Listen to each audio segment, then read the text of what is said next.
Yağlar da yağlar gliserinlə ali karbon turşularının mürəkkəb efirləridir. İndi biz formulaya yazsaq, gliserin bilirdik ki 3 atomlu spirtdir. Mürəkkəb efir keçən dərs keçmişdik ki, spirtlə turşu arasında yaranır. Yağlar isə yalnız gliserindən yaranır. Baxın, gliserini yazırıq. Deyirdik ki, mürəkkəb efirləri izah eləyəndə nə dedik? Dedik, spirtdən hidrogen götürürük, turşudan OH götürürük. İndi təsəvvür ki, spirtdir, gliserin. Burada mən hidrogeni yazmamışam, hidrogeni götürmüşəm. Bir də ali karbon turşuları götürürəm və karbon turşudan da OH-ı çıxardıram. Baxın, COR, görürsünüz? COR. Fikir verin, turşu eğer COOH deyil, görürsünüz, OH-ı yoxdur turşunun. Spirtində hidrogeni yoxdur. Yağların ümumi formulu belə yazılmış olur. Yağlar gliserinlə ali karbon turşularının əmələ gətirdiyi mürəkkəb efirdir. Yağların tərkibində karbon 4-dən 26-ya kimi karbonun sayı olan karbon turşuları iştirak edir. Yəni, əslində burada karbonun sayı 4-dən aşağı gedə bilmir. 4-dən 26 arasında ola bilir. Və yağları əmələ gətirən karbon turşuları uşaqlar düz quruluşa malik olmalıdır, yəni onlarda şaxələr olmamalıdır. Və karbonun sayı da bu olmalı. Eyni zamanda yağın tərkibinə daxil olan turşularda karbonların sayı cüt rəqəm olmalıdır. Yəni, elə eləməliyik ki, bu aralıqda olan cüt rəqəmlər karbon yağları əmələ gətirir. İndi uşaqlar, biz yağları gündəlik bilirik, var bitki yağları, heyvan mənşəli yağlar. Heyvan mənşəli yağlar bərk yağlar olur, bir də kakos yağı istisnadır. Kakos yağı, deməli, heyvan mənşəli yağlar dedik bərkdir. Bitki mənşəli yağlar mayedir. Bitki mənşəli yağlardan kakos yağı istisnadır. Kakos yağı bitki mənşəlidir, amma bərk yağdır. Amma əl temperaturunda əriyən yağdır. Amma heyvan yağları isə bərk yağlar olur. Bir dənə balıq yağından başqa. Balıq yağı maye halda olur. Onların isə tərkiblərində fərq var. İndi yağlar necə əmələ gəlir? Yağlar uşaqlar gliserinlə, gliserini götürürük, ali karbon turşuları arasında reaksiya nəticəsində yaranır. Baxın, tutaq ki, ali karbon turşusu yazmışam. Xüsusən yağlar tutaq yazırıq stiarin turşusu. Baxın, belə yazıram ki, başa çıxır, C17H35. Amma görürsünüz, 3 dənə OH var deyil, 3 dənə turşu yazırıq. Baxın, 3 mol turşu ilə reaksiya gedir. Ona görə yağlara bəzən trigliseritlər deyilir uşaqlar, trigliserit.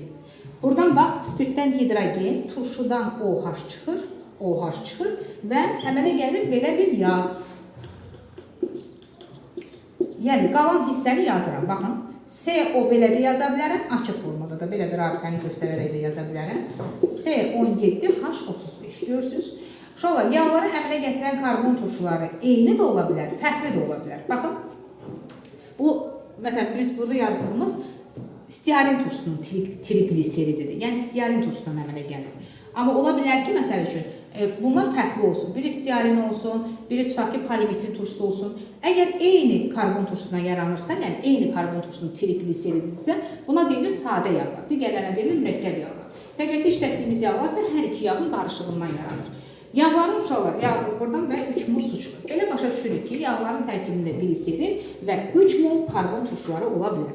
Əgər bu karbon turşuları doymuş karbon turşusudursa, məsələn, görürsünüz, stiarin doymuş karbon turşusudur. Hardan bilirdik? 17-ni vurdum 2-yə, 34, üstə 1 gəldim, 35. Həm də öyrənmişdik, stiarin turşusu doymuş karbon turşusudur.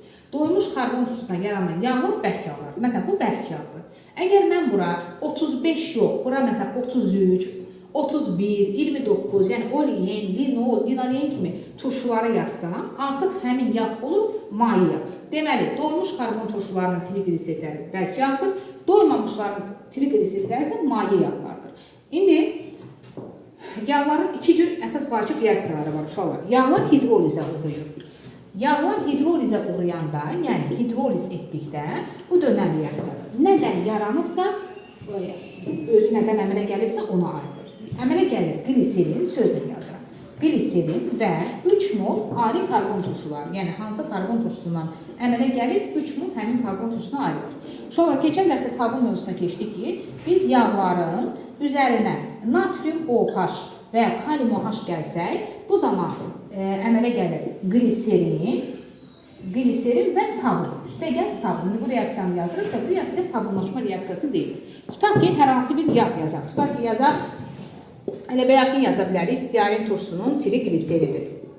Baxın, C17H35 yazdım. Əgər mən bunun üzərinə natrium OH və ya kalium OH gəlsəm, məsələn, tutaq ki, natrium OH gəlirəm, amma 3 mol gəlməliyəm. Bu zaman əmələ gəlir turşunun, bax, həmin bu turşunun natrium duzu və gliserin. Yəni C17, H35, COO natrium, amma 3 mol, çünki 3 dənə turşudur və üstə gəl, buradan yazıram, gliserinə ayrılır. Və biz də bilirik ki, ali karbon turşuların natrium və kalium duzları sabundur. Yəni burada sabun olunur. Ona görə bu reaksiya sabunlaşma reaksiyaları deyilir. Bir də uşaqlar, doymamış karbon turşularına dedik, əmələ gələn yağlar, bunlara deyilir, maye yağlar əmələ gətirir. Yaxşı, maye yağlar hidrogenləşdirərək onları biz bərk yağa çevirə bilərik. Tutaq ki, yazaq, olein turşusunun çili gliseridir. Olein turşusunu keçən dərs keçmişik, karbon turşularında keçdik. Olein turşusu C17H33 idi. Doymamış karbon turşusudur. Yan zəncirində bir pir adəsi var idi. İndi biz bunun üzərinə hidrogen gəlməklə, amma 3 mol hidrogen. Çünki bunun bu hissədə radikal hissəsində bir pir adəsi var. Bunu doymuş hala gətirmək üçün biz 3 mol hidrogen gəlməliyik. Gəldikdə həmin doymamış karbon turşusu doymuş turşuya çevrilir. Yəni keçəcək bu stearin turşusuna, C17H35-ə. Baxın, əvvəlcə doymamış idi, indi oldu doymuş. Ona görə də artıq əmələ gələn yağ bərk yağdır. Belə hidrogenləşmiş yağlara uşaqlar Solomaz reaksiyası deyilir və alınan yağlara margarinlər deyilir. Yəni gündəlik həyatda biz margarini görürük. Margarin hidrogenləşmiş yağlar sayılır. Deməli, öyrəndik ki, yağlar mürəkkəb efirdir, gliserinlə karbon turşularının mürəkkəb efiridir. Karbon turşularının sayı 4 ilə 26 arasında olmalıdır. Cüt rəqəmli turşular olmalıdır. Xətti quruluşa malik olmalıdır. Şaxəsi olmamalıdır. Əgər doymuş karbon turşusundan əmələ gəlirsə oldu bərk yağ, doymamışdan əmələ gəlirsə oldu maye yağ. Yağların üzərinə natrium hidroksid gəlməklə biz sabun alırıq. Əgər natrium gəlsə bərk sabun, kalium hidroksid gəlsə isə maye sabunu almış olur. Yağların hidrogenləşməsindən, doymamış yağların hidrogenləşməsindən doymuş yağlar alınır. Bunlar isə margarin istehsalında istifadə olunur. Bugünkü dərsimiz sabundur. Sabun nədir? Sabun ali karbon turşularının natrium və ya kalium duzlarıdır. Ali karbon turşularını biz yazsaq COOH, natrium duzu odur ki, natrium. Başqa cür necə yaza bilərik? COO kalium. Ali karbon turşuları dedikdən sonra karbonun sayı çox olan karbon turşuları nəzərdə tutulur. Xüsusən sabunun tərkibində karbonun sayı 11 ilə 17 arası olan turşular iştirak edir, yəni sabunun yaranmasında. Əgər biz ali karbon turşusunun natrium duzunu yazmışıqsa, bu bərk sabundur. Kalium duzunu yazmışıqsa, bu maye şəklində sabundur. Gündəlik həyatda bərk və maye şəklində olan sabunları biz görürük. Maye sabunun yuyuculuk qabiliyyəti daha yaxşıdır və daha çox suda köpüklənir. Biz ümumiyyətlə sabunun yuyuculuk qabiliyyəti müəyyən olur, onun suda köpüklənməsindən. Hansı sabun daha yaxşı köpüklənirsə, o yəni yuyuculuk qabiliyyəti daha yaxşı olur. Deməli, məsəl üçün, xüsusən də sabunlar əmələ gəlir. Polimitin, keçmişdik doymuş karbon turşularında, polimitin turşusundan, sonra olein turşusundan, C17H35COH, doymamış məsələn, stearin və olein turşusu, polimitin turşusu, stearin turşusu, bir də olein turşusundan. Ən çox bu turşulardan sabunlar yaranır. Sabunu necə alırıq biz?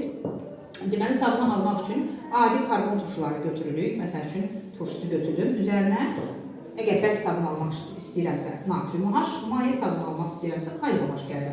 Bu zaman əmələ gəlir RCOO natrium və su və yaxud buradan əmələ gəlir RCOO kalium, yəni ali karbon turşusunun kalium duzu və su əmələ gəlir. Yenə deyirəm, bu bərk sabundur, bu isə maye sabunun tərkibidir. Başqa necə yaza bilərik? Natrium OH və kalium OH yerinə biz, məsəl üçün, stearin turşusunu götürək, 35COOH-ın üzərinə natrium karbonat da gələ bilərik. Belədir və yaxud kalium karbonat gəlir. Bu zaman əmələ gəlir yenə sabunun, yəni C17H35COO natrium və buradan karbon qazı və su ayrılır. Eyni zamanda sabunu almaq üçün biz yağların üzərinə kalium OH və yaxud natrium OH gələ bilərik. O zaman isə deməli, əmələ gəlir gliserin. İndi biz yağları keçəndə biləcəyik ki, yağların tərkibində gliserin var və yenə də 3 dənə, 3 turşu olur yağın tərkibində, yağları keçəndə izah edəcəm. Məsələn, tutaq ki, yağlar əmələ gəlir polimitin turşusundan, C15H35 artıq kalium gəlirəmsə, kaliumuzu, natrium gəlirəmsə, natriumuzu alınır. Yəni yağlardan da alına bilər. Uşaqlar, bir də var sintetik, bir də onu nəzərdə saxlayaq ki, cod suda sabun az köpüklənir. Cod su nədir? Tərkibində kalsium və maqnezium olan sularda sabun az köpüklənir, çirki az çıxardır, yuyuculuq qabiliyyəti daha aşağı düşür. Bunun səbəbi odur ki, biz dedik ki, cod suda suyun tərkibində kalsium və maqnezium yuzları olur. Ali karbon turşularının natrium, kalsium və maqnezium duzları uşaqlar belə yaza bilərik. Baxın, RCOO2, maqnezium və kalsium valenti 2 olduğuna görə burada 2 yazdıq.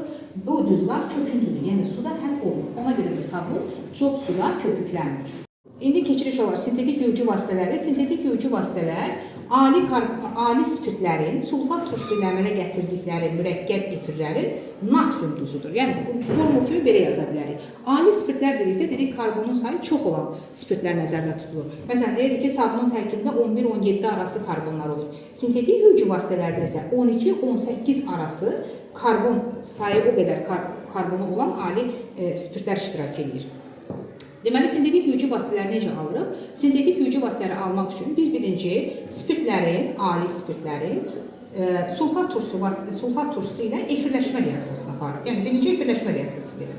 Bu zaman buradan su ayrılır və əmələ gəlir EO-SO2OH. Təzdən bu alınan mürəkkəb efirin üzərinə natrium OH gəlirik. Baxın, natrium OH. Bu zaman əmələ gəlir EO-SO2O natrium və su. Yəni, sintetik yuyucu vasitələr əmələ gəlir. Sintetik yuyucu vasitələr hansıdır? Paraşoklar, perisollar, bunlar hamısı uşaqlar sintetik yuyucu vasitələrdir və bunlar sabunun fərqli olaraq bilirik ki, cod suda köpüklənir, çirki daha yaxşı çıxarır.